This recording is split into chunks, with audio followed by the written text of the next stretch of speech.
네, 자기계발과 진로 수업을 진행하도록 하겠습니다. 이 시간에는 13주차 3차 시 수업이 되겠습니다. 3차 시 수업으로 직업의 미래 변화의 전망, 전 시간도 마찬가지입니다만은 미래 직업군이 어떻게 변할 것인가에 대해서 지금 스크린하고 있는데요. 이 시간도 미래 직업에 대한 변화와 전망에 대해서 수업을 진행하도록 하겠습니다.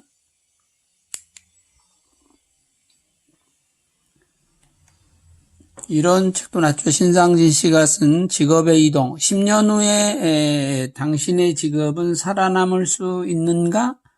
라는 직업의 이동의 책이 나왔어요. 그래서 이 IT 기술과 인구 변화가 만드는 이런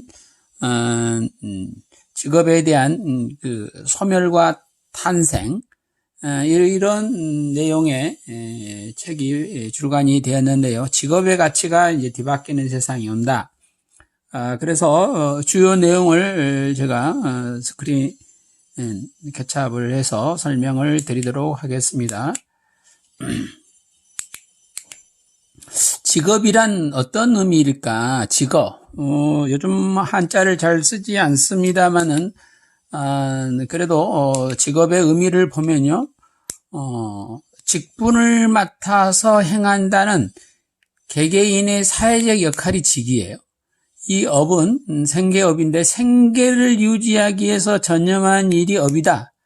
그래서 직업이다라고 하는 거죠. 직업은 이 직과 업의 합성어다라고 이 시간을 통해서 이해를 하셨으면 좋겠어요. 그래서 직분을 맡아서 행하는 개인의 사회적인 역할이 직이고 업은 생계를 유지하기 위해서 전념하는 일이다. 즉 자신의 능력을 발휘하기 위해서 한 가지 일에 몰두하는 것. 이게 이제 업인데요. 직업에 대해서 설명을 드리고 있습니다. 결과적으로 직업은 뭐예요? 사회적 책무로서, 직업은 사회적 책무로서 개인이 맡게 되는 역할과 생계 유지를 위해서 수행하는 노동행위의 이중적 의미다. 이렇게 직업에 대해서 이해하셨으면 좋겠고요. 직업은 세 가지를 충족해야 돼요. 즉 경제성이나 지속가능, 지속성, 또 윤리성, 이 세 가지의 요건을 충족해야 직업으로서의 가치를 인정받을 수 있다라는 것을 볼 수가 있습니다. 반면에 한국의 직업 수는 얼마나 될까요? 한국의 직업의 수는 11,655개, 고용노동부 한국고용정보원의 자료에 의하면 이렇게 통계가 나와 있어요. 한국의 직업은 11,655개다. 이것도 24개의 직능 중심 분류해서 작성하는 직업의 수다라는 것을 이해하셨으면 좋겠고요. 그러면 우리는 어떤 직업을 선택할 것인가? 우리는 어떤 직업을 A, B, C군의 직업군이 있다 했을 때 우리는 어떤 직업군을 선택을 해야 현명한 선택을 할 수 있는 초이스를 할 수 있을 것인지.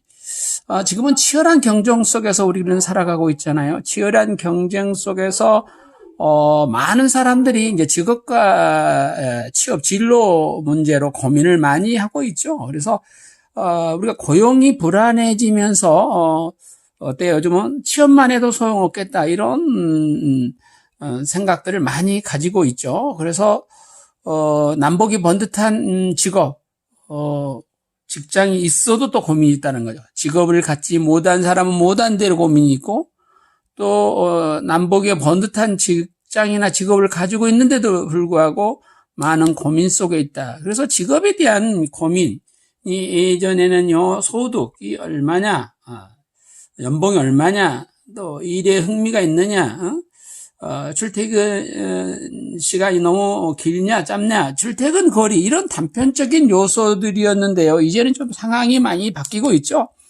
세상이 너무 빨리 변하고 있기 때문에, 또한 특히 미래가 불확실하기 때문에 또요, 전문직에 종사하거나 대기업에 다니는 사람조차도요, 예전 같지가 않다, 예전 같지 않다, 이런 느낌을 많이 받는다는 거죠. 그래서 우리는요, 평생 직장이 아니라 어때요? 이제 평생 직업의 시대를 살고 있다. 평생의 직장이 아니라 평생의 직업의 시대를 살고 있다라고 이렇게 이해하시면 되겠어요. 그래서 우리는 많은 고민을 좀 하게 돼 있죠. 이 그림에서 본 바와 같이 나는 어디를 향해서 나아가야 할 것인가, 어떤 직업군을 선택해야 될 것인가, 그 직업군도 전 시간에서 살펴봤던 바와 같이 10년 후에 사라질 직업군인지 20년 내에 사라질 직업군인지, 이러한 미래 변화의 직업의 변화도 예측하면서 관망하면서 직업을 선택해야 되는 아주 예전 같지 않는 상당히 어려운 시기에 우리가 놓여져 있다라는 생각을 말씀드릴 수가 있겠습니다.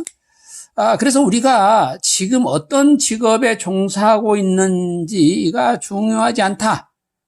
지금 어떤 직업에 종사하고 있느냐 중요하지 않다. 즉, 내 자신의 직업을 둘러싼 환경이 어떻게 변하고 있는지 이거를 깨닫고, 어때요? 방금 말씀드린 거기에 맞춰서 네가 스스로 이렇게 경쟁력을 높이지 않는다면, 아까 다양한 경력을 개발하라고 했잖아요. 그런 것처럼 스스로의 경쟁력을 높이지 않는다면, 비록 우리가 판검사라고 할지라도 미래를 보장받을 수 없는 세상 가운데 우리가 살아가고 있다는 것을 알 수가 있습니다.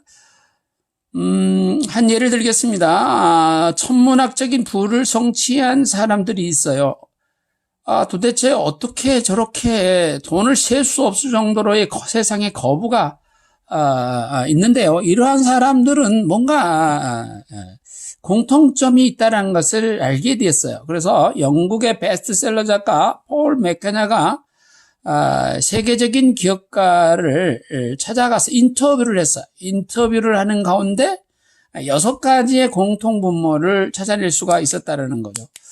그런데 이 세계적인 기업가는 리처드 브랜슨, 애니타 로디, 조지 루커스, 버진그룹 회장이죠. 리처드 브랜슨은. 그리고 더 버디샵 창업자인 애니타 로디, 그리고 스타워즈 감독 조지 루커스, 이러한 천문학적인 부를 성취한 사람들이 도대체 어떻게 이렇게 부를 거머쥐게 됐을까? 분명한 이유가 있을 것이다. 알아낸 6가지 공통점을 발견했는데요. 첫째가 뭐냐? 이 사람들은요, 열정 있는 분야에서 일을 시작했다는 거죠. 내가 관심이 가고 정말 그만둘 수 없는 그 매력에 빠진 부분에 있어서 열정 있는 분야의 일을 시작했다는 거고요. 자신이 선택한 그 분야에 있어서는 늘 새로운 가치를 만들어내고 창출하려고 부단한 노력을 했다라는 거죠. 그리고 항상 사람들은요, 행동으로 옮기기 전에 뭐예요? 미리미리 머릿속에 경영의 세세한 부분까지 미리미리 구성하고 다음에 행동으로 옮겼다는 거고요. 네 번째로 어떤 것이 가치가 있는지 잘 세심하게 평가한 뒤에 항상 어떤 일이든지 리스크는 있게 돼 있다. 리스크가 없는 것이 없다. 그래서 리스크를 예견하고 감수를 했다라는 거죠. 그래서 통상 우리는 어때죠? 어떤 리스크가 발생하면 내가 운이 없나? 내가 잘못 선택했나? 이렇게 생각하는 경우가 있는데, 어떤 직업군이든 어떤 일이든지 일을 수행하는 과정에 특히 새로운 가치를 창출하는 그런 분야에서는 리스크가 많이 있다는 거죠. 그러나 우리가 그 리스크를 예견하고 감수한다는 이런 게 아주 중요하다. 그리고 어때요? 항상 결정한 사항에 대해서는 행동으로 빨리 행동한다. 생각에 머물지 않는다는 거죠. 결정한 사항은요, 행동으로 빨리 수행하게 된다는 거죠. 마지막 6번째인데요. 이기는 있다. 있게 마련이다. 그래서 이기를 예상하고요. 예상하기 때문에 계획대로 안 됐다 했을 때 자책하고 넘어지는 게 아니라, 또 그 실패 속에서 왜 이 일이 계획대로 안 됐지? 그 실패 속에 또 다른, 그 실패 원인을 분석하고 거기서 또 교훈을 얻어서 앞으로 또, 정진한다는 거죠. 그래서 또 하는 과정에서 어려움이 생기면 또 분석해서 또 새로운 방향으로 또 전진하는 이런 이기를 예상하고 실패 속에서도 교훈을 얻고 지속적으로 멈추지 않고 전진하는 노력한 결과 이 사람들은요, 남이 상상하지 못할 정도로의 부를 축적하게 됐다라는 거죠. 그래서 그냥 부자가 되는 게 아니라 우리가 보이지 않는 가운데 이 사람들은 부를 성취할 수밖에 없는 6가지의 공통 분모인 그 생각과 행동의 태도의 철학이 있었다라는 생각을 기억했으면 좋겠습니다. 이게 즉 말해서 블루오션 전략이다라고 말할 수가 있죠. 남을 따라 남이 성공한 거를 그대로 벤치마킹하고 카피해서 따라가는 게 아니라 나만의 새로운 가치 영역을 만들어서 나아가는 거 참 힘들지만 이게 이제 블루오션 스트래지 전략이다라고 말씀드릴 수가 있겠습니다. 그래서 전 시간에도 얘기했지만 10년, 20년 후에 나는 어떤 일을 하고 있을까?를 갖고 상상해 봤을 때 여러분들이 후이마이 4주째 여러분들이 가제물을 작성했죠. 나는 누구일까? 나는 어떤 사람이 될 것인가? 어떤 직업군을 향해서 가야 되고 나는 지금 어떤 준비를 해야 될 것인가? 많은 생각을 담아내는 자료를 제출했습니다. 그러나 우리가 이런 생각을 늘 가지고 가야 된다는 거죠. 앞으로 무엇을 하며 살아갈까? 직업에 대해서 알 필요가 있다. 예를 들자면 티처, 선생이라는 직업은요, 뭘 잘하고 어떤 걸 재미를 느끼는 사람에게 잘 어울리는 직업일까? 또 선생님들이 하는 일은요, 구체적으로 어떤 걸까? 선생님이 어떤 준비를 해야 이러한 디테일한 내용들을 알아가야 된다는 거. 이렇게 직업을 우리가 생각하게 됐을 때, 그래서 평소 내가 아는 직업, 주변에서 자주 보는 친숙한 직업뿐만 아니라 잘 모르는 직업, 낯선 직업에 대해서도 우리는 늘 참고적으로 알아갈 필요가 있다. 지금까지 내가 잘 몰랐던 직업에 대해 알아가다 보면 어때요? 그 직업이 내가 좋아하는 거, 내가 잘하는 것과 분명 관련이 있다는 거죠. 전혀 상관이 없는 거나 관련이 있다. 이런 새로운 사실을 발견하게 되고 거기서 생각지도 못한 팁을 또 얻게 된다는 거죠. 그래서 지금 그 직업이 어떤 것인지 아는 것도 중요하지만 미래의 직업에 아는 것도 매우 중요하다라는 생각을 가져갔으면 좋겠고요. 시간이 지나면서 직업들도 계속 변하고 있습니다. 어때요? 여러분 이런 이름 들어보지도 못했을 거예요. 버스 안내양. 강의한 교수는 참 고등학교 다닐 때 정말 학교 통학 시간에 그 버스가 학생은 많고 버스는 별로 많지 않으니까 가득가득. 그래서 버스 안내양이 그렇게 막 이게 사람을 안에다가 넣고 아주 또 버스 기사는 급브레이크를 밟아서 사람이 안으로 쑥 들어오서 멀리면서 들어올 수 있도록 참 옛날 생각이 갑자기 나는데요. 이런 버스 안내양, 굴뚝 청소부, 과거에는 참 많은 사람들은 이런 일에 종사를 했었죠. 그런데 지금 시대가 흐르면서 볼 수가 없는, 여러분들은 버스 안내양이 어떤 일을 했는지, 굴뚝 청소부가 왜 있었는지조차 생각을 못할 거예요. 이런 것처럼 없어진 직업이 있는가 반면에 소셜미디어 전문가나 로봇 공연 기획자처럼 예전에는 없었지만 앞으로 새롭게 생겨날 직업군들이 많이 생긴다. 어떤 직업은요, 일한 방법, 사용하는 도구나 일의 내용이 바뀌기도 하죠. 그래서 컴퓨터와 프린터가 생기면서요, 서류를 작성할 때 사용되는 도구도 일하는 모습도 바뀌게 된다는 거죠. 이렇게 직업의 세계는요, 계속 변하고 있어요. 그래서 여러분이 직업을 갖고 일하게 될 10년이나 20년 된 후에 지금 관심을 가지고 있는 직업의 모습을 어떻게 변할지 생각해 볼 필요가 있다는 거죠. 그래서 미래에는요, 과연 어떤 직업이 새로 생겨나고 인기가 높아질 것인데 미리 생각하는 것이 중요하다. 그래서 미래 사회의 변화 트렌드, 직업 세계의 변화에 대해서 알아보려면요, 먼저 미래가 어떻게 변할 것인지 큰 그림을 살펴봐야 된다.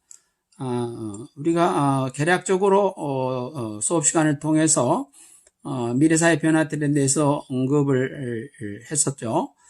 미래 사회 변화에 대한 연구하는 전문가들은요, 미래 사회 변화를 가져오는 흐름에 대해 몇 가지 나누어서 얘기를 하는데, 정말 따라잡기 힘들 정도로 발달하는 과학기술, 특히 요즘은 코로나로 인해서 어때요? IT가 접목된 새로운 기술, 영상 강의뿐만 아니라 새로운 이런 기술들이 급진전하고 있다는 거죠. 미래는요, 이런 방금 얘기한 것처럼 IT 정보기술, 또 BT 생명공학, NT 나노공학기술과 ST 우주항공 공학기술 같은 여러 분야의 과학기술이 빠른 속도로 발전하게 될 것이다. 어떤 미래학자는요, 미래의 어떤 시점이 되면 기술의 발전이 너무 급속하게 이루어지면서 어때요? 발전의 곡선이 어때요? 수직 형태로 되는 특이한 지점이 생길 것이다. 이게 말하면 전문적인 용어로요, 싱귤러리티가 올 것이라고 전망하고 있다는 거죠. 그래서 기술 발전이 이렇게 너무나 빠른 특이점이 올 것인지는 알 수는 없지만요, 분명한 것은 그동안 과학기술 발달 속도가 점점 빨라져 왔었다라는 것을 볼 수 있어요. 그래서 인텔 공동 창립자 누구죠? 고든 무어는요, 인텔의 고든 무어는요, 마이크로칩에 저장할 수 있는 데이터 양이 약 24개월마다 2년마다 2배씩 증가한다는 무어 법칙을 발표하게 됐는데, 이게 뭐냐? 무어 법칙을 넘어서는 발전도 이루어지고 있다. 2014년 1월에 이제 하버드 대학의 찰스 리버 교수는요, 초소형 나노 프로세서 기술을 개발했던 거죠. 이 기술을 이용하면요, 기존의 기술보다 8배나 뛰어나고 전력 소모도 10분의 1밖에 소모가 안 된다는 거죠. 이런 전략형 반도체 프로세서를 만들 수 있었다는 거죠. 그래서 미래 사회의 변화를 가져올 기술 중에 뭐예요? IoT, 사물 인터넷이죠. 인터넷 오브 더 띵스. 사물과 사물이 센서로서 연결되어서 모든 거를 일을 하게 되는 사물 인터넷. 사물과 사물, 또 데이터가 인터넷으로 연결되어 정보가 생성되고 공유되는 지능형 기술이 사물 인터넷이다 라는 거죠. 이 스마트 슬리퍼가 있는데 이것도 사물 인터넷 하나의 앞으로 제품화될 이런 거죠. 바닥에 센서가 바로 압력, 보폭, 건강 정보를 수집하고 분석해서 환자가 갑자기 쓰러지면 이제 병원이나 가족에게 알려진다는 거죠. 이런 대단한 거고요. 또 이게 스마트 약병이 있는데요. 스마트 약병도 대단한 역할을 하죠. 약을 먹을 시간을 알려주는 이 약병은요, 환자가 약을 잘 먹고 있는지 가족과 주치의에게 알려준다는 거죠. 대단하죠. 우리도 저도 뭐 약을 하나 먹고 있는데 꼭 아침에 그 약 먹는 때를 놓칠 때가 있어요. 놓치거나 또 먹지 않을 때도 있다는 거죠. 이런 것처럼 우리가 이 혼선을 겪고 있는데, 이 스마트 약병원은 시간까지 정확하게 잘 알려주고, 또 이행하지 않으면 어때요? 가족이나 주치의에게 알려줘서 제대로 약을 먹을 수 있도록 또 조치를 취하도록 한다는 거죠. 그리고 처방받은 약이 얼마 안 남았을 때는요, 버튼을 누르면 약사에 연결돼서 약을 처방받을 수 있게 대단하죠. 자, 이런 시대가 온다는 거죠, 금방. 이런 사물 인터넷 기술은요, 운송수단, 스마트 카나 가전제품, 스마트 가전뿐만 아니라 더 많은 제품, 서비스에 적용될 것이라고 한다는 거죠. 사람들의 생활 방식 자체를 바꿀 것으로 예상되는 기술이죠. 그래서 미래 사회를 바꿔놓은 기술로 아까도 얘기했지만 로봇이라는 거죠. 로봇은요, 다양한 장소에서 여러 가지 기능을 수행하게 되는 거죠. 그래서 자동차 조립은 물론 인공관절 수술에도 이런 로봇이 사용되고요. 노약자, 장애인이란 휠체어 로봇도 개발될 거란 휠체어 로봇. 그래서 미래에는요, 로봇이 사람의 일도 어느 정도 대체할 가능성이 매우 높다. 방사능 오염지역 같은 게 사람이 들어갈 수 없죠. 이런 들어가서 작업이 어려운 데는 어때요? 탐사 로봇이나 구조 로봇이 상용화돼서 이런 거에 사람이 하는 걸 대체할 수 있다. 그래서 사람이 할 수 없거나 위험하고 어려운 걸 로봇이 대신 맡길 수 있는 대단한 좋은 장점을 가지고 있죠. 그리고 노약자나 장애인은요, 로봇의 도움을 얻어서 신체의 어려운 제약을 극복하고 일을 더 잘할 수 있다라는 거죠. 우리는 어때요? 환경오염 참 많이 우리가 알게 모르게 환경오염 많이 시키고 있죠. 또 이러한 가운데 우리의 자원은 부족 현상이 드러나고 있고요. 그리고 떠오르는 신생에너지가 있죠. 그래서 지금 지구온난화, 또 기상이변, 자연재해가 좀 예전 같지 않죠. 말로 좀 심각해지고 증가하면서 환경에 대한 관심들이 늘어나고 있는데 미래는 환경오염이 더욱 심해질 것이다. 여러분, 물이나 석유 같은 자원이 이제 부족 현상이 심각하게 나타날 것이다라는 생각이에요. 앞으로 여러분, 물이 부족하다. 상상해봐요. 얼마나 불편하겠어요.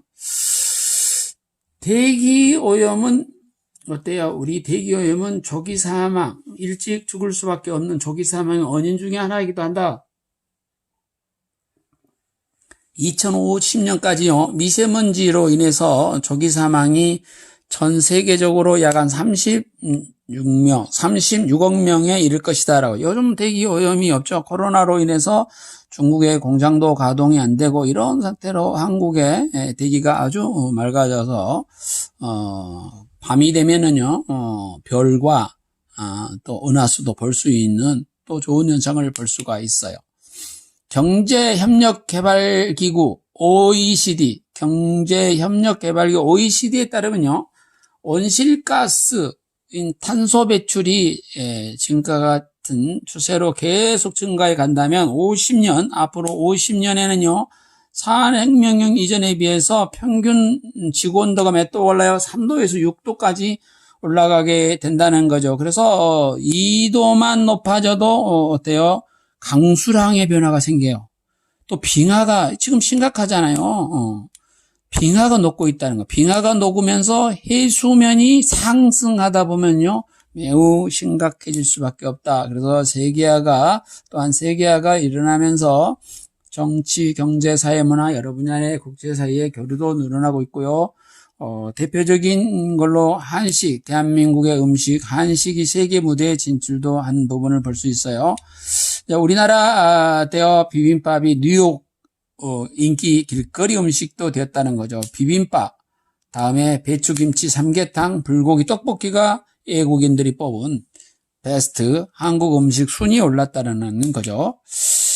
특히 또 우리나라 치킨 프랜차이즈는 미국, 중국, 몽골, 태국, 아시아 국가로부터 사우디아라비아, 남아프리카 공화국까지 이렇게 전 세계적으로 이렇게 퍼져 있다. 스페인, 사우디아라비아, 말레이시아, 싱가포르, 브라질 이렇게 국내에 치킨 프랜차이즈가 글로벌하게 진출하고 있다.